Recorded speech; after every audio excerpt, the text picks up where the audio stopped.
Bir motosiklet 3 sınıf. Hem yol, hem şehir, hem de arazi özellikleri olan düşük cc'li yol endurosu sınıfının en yeni, bir de altını çizeyim, en iyi motosikleti. KTM 390 Adventure bu bölümdeki konu.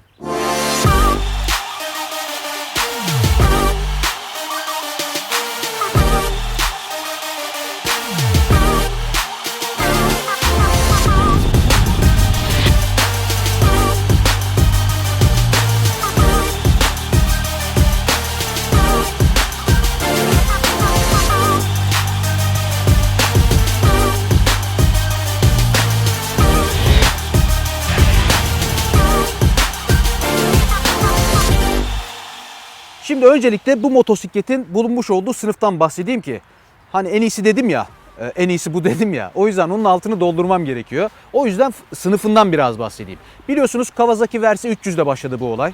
Düşük cc'li, düşük hacimli yol endurosu. Yani hem araziye girebilen, hem şehirde kullanılabilen, hem de uzun yol yapabilen düşük hacimli motosikletleri ilk Kawasaki Versa 300'de gördük biz. Ardından BMW G310 GS ile geldi. Onun ardından Suzuki V-Strom ve motor olmayan 250'lik bir motorla geldi ki talep edildi, sevildi, beğenildi. Mondial RX3 zaten Türkiye'de çok sevilen, talep edilen bir modeldi. Hem fiyatı hem de özelliklerinden dolayı. Ben biliyorsunuz bir T310 aldım. Zontes T310 aldım. Çok beğendiğim bir motordu ama başka sebeplerden dolayı geri iade etmek zorunda kaldım. Yani bu sınıfta düşük hacimli yol endurosu sınıfında zaten var olan bir potansiyel var. KTM'de bu potansiyeli gördü ve en sonunda dedi ki ben zaten kardeşim ürettiğim motorlarda arazi odaklıyım. Yani benim performanslı motorlarım var. Zaten offroad genlerinden geliyorum. Offroad benim işim. Bunu düşük hacimle birleştireyim. Bu motosiklet işine yeni başlayacak olan ve her sınıfa hitap eden bir motosiklet üreteyim diye düşündü ve 390'lık Dük'ün motor bloğunu 790'lık Adventure kasasıyla birleştirerek KTM 390 Adventure'ı kullanıcılarına sundu. Şimdi bu motosikleti sınıfının en iyisi diye tanımlamamın 3 tane temel sebebi var. Bu 3 temel sebebi saydığımızda siz de bana hak vereceksiniz. Birincisi şu. Üzerinde Dük 390'ın motor bloğu var. Yani tanıdığımız, bildiğimiz, aşina olduğumuz özel bir karakteri olan bir motor bloğu. Sevenlerin çok sevdiği, sevmeyenlerin de hiç sevmediği bir motor bloğu ama şöyle bir özelliği var. Düşük devirlerinde az yakan, şehir kullanımına uygun fakat yüksek devirlerine çıktığınızda da hani 390'lık bir motor gibi değil de 500'lük, 600'lük bir motor bloğu gibi bir his veren, yani performanslı bir karakteri olan bir motor bloğu var. Fakat bütün bu özellikleri bulunmuş olduğu şasisiyle birleştirdiğimizde, yani ağırlığıyla birleştirdiğimizde net ağırlığı 172 kilogram olan bir motosikletten bahsediyoruz. O yüzden sınıfının en iyisi dememin temeli buraya dayanıyor. Yani hem en hafif, bu sınıfta en hafif motosiklet hem de en güçlü motor bloğuna sahip motosiklet. Bakalım 170'i bulabilecek miyiz? 165'i rahat buldu. 168, 169. 169'u gördüm ama 170'i bulamadım. 390 Düklerin de son hızı bu civardaydı. Bu motosiklet daha yüksek olmasına rağmen, daha yüksek teker çapına sahip olmasına rağmen, rüzgar alımı daha fazla olmasına rağmen sürücünün yine 167-169'ları gördüm. Dolayısıyla başarılı.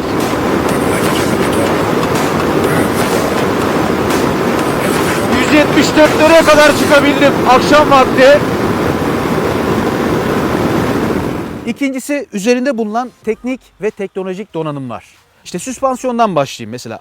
White Power'ın Apex isminde yeni bir süspansiyon sistemini kullanıyor. Soldan kompresyon, sağdan rebound ayarlarını yapmanıza izin veriyor. Aynı zamanda daha önceki kullanılmış olan White Power süspansiyonlardan daha hafif olduğu, daha performanslı olduğu belirtiliyor. Oldu ya araziye girdiniz, süspansiyon sisteminin ayarını nasıl yapacağım diye düşünmenize gerek yok. Bunu da düşünmüşler. Bu selenin altına süspansiyon ayarlarını hangi şartlarda ayarlayabilirsinizi gösteren bir veri de koymuşlar. Aynı zamanda bir tane lastik koymuşlar süspansiyon ayarını gözle de görebilin diye. Arkadaki monoşok sistemi ayarlayabilmeniz için o elle ayarlanmıyor, anahtar gerekiyor. Avadanlık setinin içerisine anahtarını koymuşlar. Dolayısıyla KTM mühendisleri şunu düşünmüş. Biz 3'ün bir motosiklet yaptık. Yani her şarta uygun. Adam bunun araziye girdiğinde hem ayarlarını kendisi yapabilsin hem de nasıl yapacağını da örneğini verelim. Hem de diğer motosikletten ayrılan bir özelliğimiz olsun. Kaliteli bir süspansiyon sistemi kullanalım demişler. Abi teknolojik olarak çok güzel teknolojilere sahip. Mesela üzerinde kaydırmalı debriyaj. Hani yardımcı kayar kavramı olarak biliyoruz ya biz. Ne işe yarıyor? Hani bu A2 sınıfına hitap ediyor ya 35 kW'ı geçmediği için. Yeni başlayan bir adam için yardımcı bir sistem olarak değerlendirilebilir.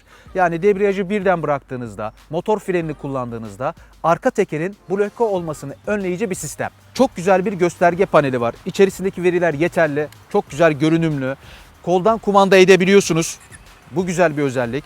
Bunun yanında KTM MyRide denilen bir sistemle birlikte geliyor ki Bluetooth'ta göstergenize bağlanıp müziklerinizi seçebiliyorsunuz, aramalarınızı cevaplayabiliyorsunuz. Bir de navigasyon özelliği var ama o açık mı geliyor, sonradan mı açılıyor onu bilmiyorum açıkçası. Ama üzerinde en teknolojik gösterge paneli özelliği bulunan motosiklet KTM 390 Adventure. Bunun haricinde de LED farı, LED stopu ve LED sinyalleri. LED farı 390'ın LED farıyla aynı değil, 790'ın LED farıyla aynı. Aydınlatması müthiş. Görüntüsünü beğenenler var, beğenmeyenler var. Ona bir şey diyemeyeceğim. O sizin kararınız ama bana göre benim beğendiğim, benim hoşlandığım bir tasarıma sahip olan bir far sistemiyle, görüntüyle geliyor. Abi frenler fena. Bak öne kocaman bir disk yerleştirmişler. Tek disk. Çok güzel frenleri var abi. Böyle zonk diye yapışıyor öyle zonk diye. Süspansiyon ayarlarıyla da onu eşlediğinizde yani kullanımınıza göre sportifse sertleştirdiğinizde çok müthiş bir fren kabiliyetine sahip oluyor. Böyle stopiye gelir yani öyle söyleyeyim. Çok güzel fren sistemi var.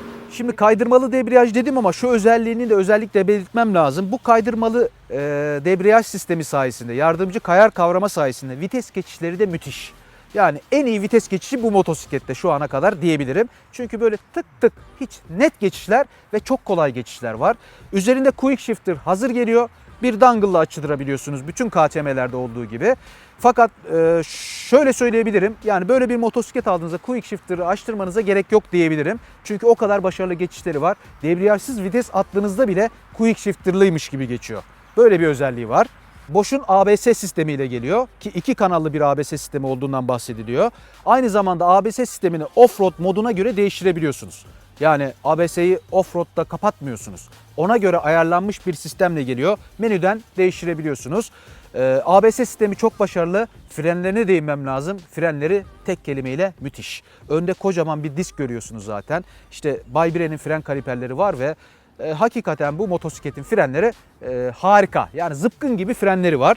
Bunun haricinde de üzerinde bir de traction kontrolle birlikte geliyor ve açılıp kapatılabiliyor. Kademeleri yok evet ama böyle bir sistemle gelmesi de bu motosikleti öne çıkaran yönlerinden bir tanesi. Teknik ve teknolojik özellikleri dedim ya, bunlardan bir tanesi mesela elektronik gaz kontrolü var. Telli bir gaz kontrolü değil. Evet, sürüş modları yok ama gazı elektronik olarak kontrol ediyor.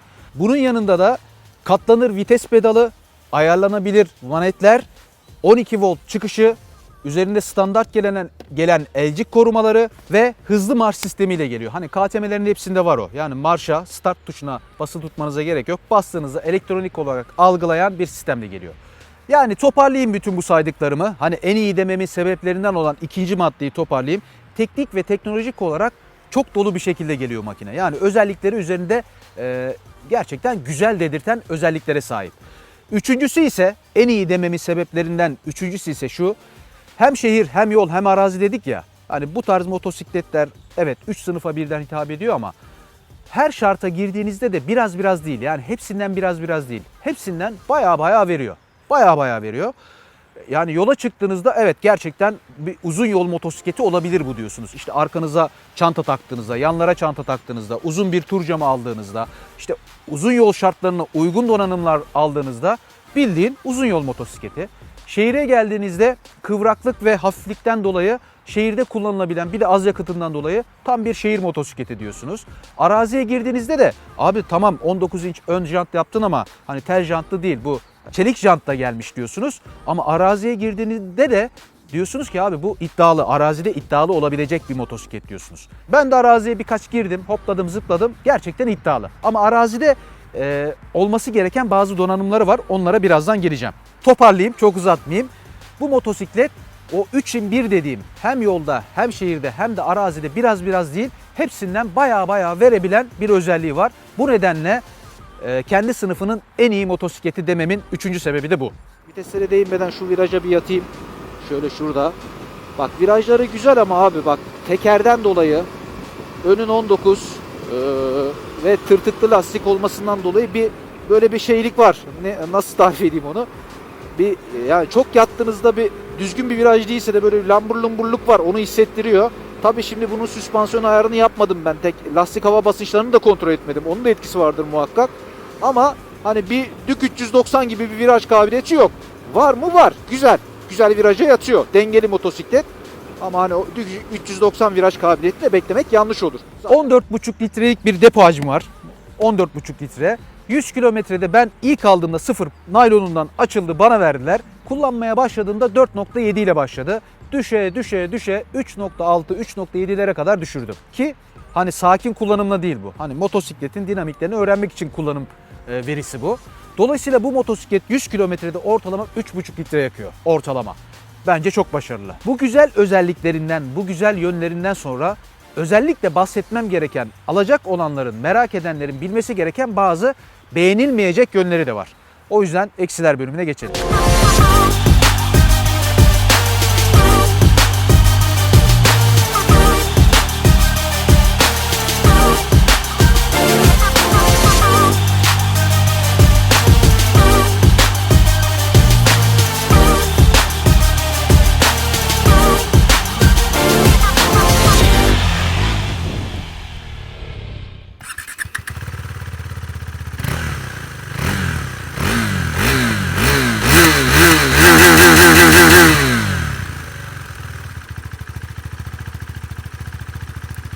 İlk bahsedeceğim, beğenilmeyeceğini düşündüğüm yönü şu. 390 Dük kullanıcıları bilirler. Onlar bunu yabancılamayacak ama hani hiç KTM 390'la bir alakası olmayıp veya KTM motor karakterini bilmeyip de ilk defa bu motoru alacak olan kişilerin şunu bilmesi lazım. Bu motosiklet 4000 devirin altında güçsüzlük hissiyatı veriyor. Ama bunu hani güçsüz olduğu için değil, 4000 devirin altında diyorsunuz ki bu motosiklet tek silindirli bir motor. Tek silindirli ama çok fazla orada güç, tork yok hissiyatı veriyor. 2000 devirin altında daha da düşük bu. Çok daha düşük. Özellikle yüksek vites 4000 devirin altı, 2000 devirin altına geldiğinizde motor sanki gitmiyormuş gibi bir hissiyat veriyor. Gitmeyecekmiş, boğulacakmış, birazdan sallana sallana istop edecekmiş gibi bir hissiyat veriyor. Fakat 4000 devirin üstüne çıktığınızda güçlü, 6000 devirin üstüne çıktığınızda da bu motosiklet kesinlikle 4 silindir Allah söyletti. Bu motosiklet kesinlikle tek silindirli değil, 2 silindirli bir motor gibi bir hissiyat veriyor. Acayip performanslı. Bu KTM'ye has bir özellik. Bu hani kötü bir özellik diye anlatmıyorum bunu.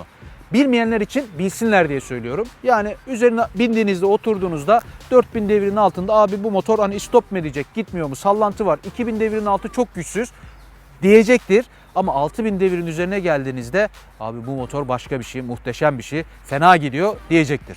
İkinci olarak beğenilmeyeceğini düşündüğüm, eksilerde sayabileceğim yönü şu. Motoru üretirlerken KTM mühendisleri bunu elbette hesaplamışlardır. Yani bizim söylememize olacak iş değil bu.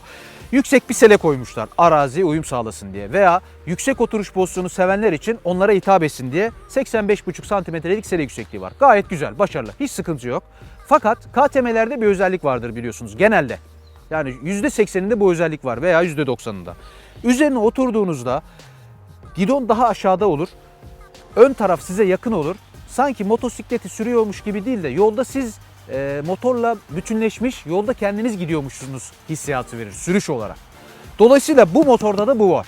Sele yukarıda, gidon aşağıda, çok düşük kısa bir ön cam var. Size yakın hissettiriyor. Depo altınızda kayboluyor. Yani depoyu sardığınızda bile burada küçücük kalıyor. Hatta şöyle göstereyim onu.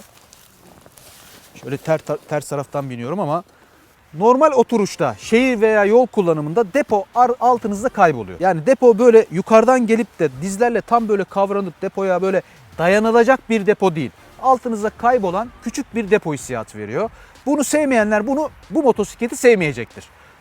Fakat bunun işte bahsetmiş olduğum böyle bir getirisi var. Yolda giderken motor sanki altınızda yok. Siz gidiyorsunuz hissiyatı veriyor. Bu amaçla böyle dizayn edilmiştir diye düşünüyorum. Görüntülerde zaten görüyorsunuz. Yani burada göstermeme gerek yok. Ayağa kalktığınızda diyorsunuz ki abi gidon çok alçak, bu motora hakim olamıyorum ben arazide diyorsunuz. Dolayısıyla eğer arazi şartlarında performanslı sürüş yapacaksanız mutlaka bir gidon yükseltme takmanız şart bu motosiklete. Depoyu da saramadığınız için bu çizgilerden dolayı şu deponun yan tarafındaki seleden sarıyorsunuz, sıkıyorsunuz. O şekilde kullanmanıza müsaade ediyor. Dolayısıyla bu da sevilmeyecek yönlerinden bir tanesidir diye düşünüyorum. Arazi şartları için kısa bir camla geliyor fakat yola çıktığınızda bu kısa cam çok fazla bir işe yaramıyor. Yani daha uzun cam, uzun yolda çok yetersiz bir cam. Bir de oynayan bir mekanizma yok ki. Ben bu tarz motorlarda oynayan bir mekanizma olması gerektiğini düşünüyorum. Hani Power Part içerisinde, KTM aksesuarlar içerisinde uzun tur camı mutlaka vardır. Gelecektir olmasa bile. Geldiğinde bile yetersiz kalacaktır. Oynayan bir sistemle o daha başarılı olacaktır diye düşündüğüm için dolayısıyla kısa camla gelmesi, deponun aşağıda olması, gidonun alçak olması, selenin yüksek olması bazı kullanıcıları memnun etmeyebilir. O yüzden beğenilmeyecek yönler içerisinde bunları saymak istedim. Beğenmediğim yönlerinden bir tanesi şöyle düz bir alana koydum. Çok tabii süspansiyon da şu anda biraz daha sert ayarlı. Yan sehpayı açtığımda, şöyle bıraktığımda motoru çok dik kalıyor. Dolayısıyla herhangi bir arazide bıraktığınızda motoru şu pozisyonda neredeyse bırakmak zorunda kalıyorsunuz. Yan sehpa uzun olmuş. Uzun olmuş ama tabii ayarlamaları yapıp süspansiyon boyunu daha da uzattığınızda herhalde onu düşünmüşler. Arazi şartlarında uygun olacaktır o zaman. Ben o şartlar için henüz süspansiyon ayarlarını yapmadım. Ama günlük şehir içerisinde stok donanımlı haliyle geldiğinde yan sehpa biraz uzun kalıyor. Beğenilmeyecek veya benim eksi olarak değerlendirdiğim bir yönü ise üzerinde gelen lastikleri. Continental TKC 70 yazıyor lastiklerin üzerinde ama katmanlarına baktığınızda tamamen naylon olduğunu görüyorsunuz. Bu lastiğin koyulma sebebi şudur. Arazi şartlarında hani dişli tırnaklı lastikler ya, daha dayanımlı olsun, daha performanslı olsun, daha uzun ömürlü olsun diye büyük ihtimalle bunu koydular. Yurt dışında Messeler'in Turans modeliyle geliyor. Onu öğrendim. Türkiye'ye böyle bir lastikle gelmiş. Lastiklerini başarılı bulmadım. Hem yolda hem arazide benim için iyi lastikler değil. TKC 70'i beğenen çok biliyorum. O yüzden tepki de çekmemek adına çok da kötülemeyeyim ama ben lastiklerini beğenmedim. Bunun yanında şeydeki eksikliklerini devam ettirmiş. Bu aynalarda yeni ayna sistemi değil de silikon bir yapıyla gelmiş. İşte sinyal verdiğinizde sinyal yönü yok yine aynı şekilde. Dörtlü flaş önünüz yok yine aynı şekilde. Ve aynı zamanda da selesi sert. Yani uzun yolculuk yaptığınızda selesi poponuza rahatsızlık verir. Böyle de eksileri var ama bunlar çok böyle ahım şahım eksiler değil. Bahsetmiş olduğum gibi sınıfının en iyisi diyorum ama bu tarz eksiklikleri de var. Bilinsin diye bunları da saymak istedim. Gelelim fiyatına. Şimdi bu motosiklet ilk olarak fuarla birlikte geldi Türkiye'ye. Bir fuar kampanyası yaptılar ve 50 bin lira dediler. 49.990 lira dediler. Herkes dedi ki çok pahalı ya, bu motosiklet o kadar eder mi? Bana soracak olursanız bence yani çok pahalı ya, alınmaz o fiyata denilecek bir rakamda değildi ki. Türkiye'ye gelen 35-40 tane motosikletin hepsini sattılar. Çünkü kampanyalı bir fiyattı ve şu anda yeni gelecek partinin 57-58 bin liradan geleceğinden bahsediyorlar. Yani 57-58 deyince evet çok pahalı. Abi yani hakikaten 60 bin liraya gelmiş dedirtiyor insan ama bahsetmiş olduğum bütün özellikleri düşündüğünüzde, kendi sınıfındaki diğer modellerle kıyasladığınızda, A2 sınıfın hitap ettiği motosikletlere baktığınızda 35 kW altına baktığınızda bu sınıfta gerçekten çok güzel bir tercih. Keşke 35 bin olsaydı, keşke 40 bin olsaydı dedirtiyor insan ama maalesef ülkemizin ekonomisi, motorun pahalı değil bizim fakir olmamız diyelim, onu öyle özetleyelim. Bu şartlardan dolayı motosikletin fiyatı evet pahalı. Fakat kendi sınıfında değerlendirildiğinde verilen rakamı hak eden bir motosiklet. Son olarak bakım aralıklarına da değineyim. 7500 kilometrede bir. KTM'nin düşük hacimleri 7500, yüksek hacimleri 15.000 kilometrede bir. Dolayısıyla oradan da avantaj. Servis fiyatlarının yüksek olduğundan şikayetçi olan kullanıcılar var. Ona da değineyim. Evet 7500 kilometrede gittiğinizde yüksek bir meblağ karşınıza çıkabilir ama 4000'de bir giden, 5000'de bir giden muadilleriyle kıyasladığınızda aynı rakamlara denk geliyor. Gerçekten ben keyif aldım. Çok güzel bir motor. Bahsetmiş olduğum aksesuarlarla donatıldığında işte gidon yükseltme, uzun tur camı, arkaya çanta, daha yumuşak belki konfor sele falan gibi, belki quick shifter gibi şeylerle donatıldığında hakikaten kullanıcısını çok memnun edecek, yüksek hacimli bir motosiklet aratmayacak özellikleri bulunan güzel bir motosiklet olarak bitireyim. Eğer videomuzu yararlı gördüyseniz, beğendiyseniz o zaman alttaki like tuşuna basın. Biz de beğendiğinizi anlayalım. Tekrar görüşmek üzere. Kendinize iyi bakın. Hoşça kalın.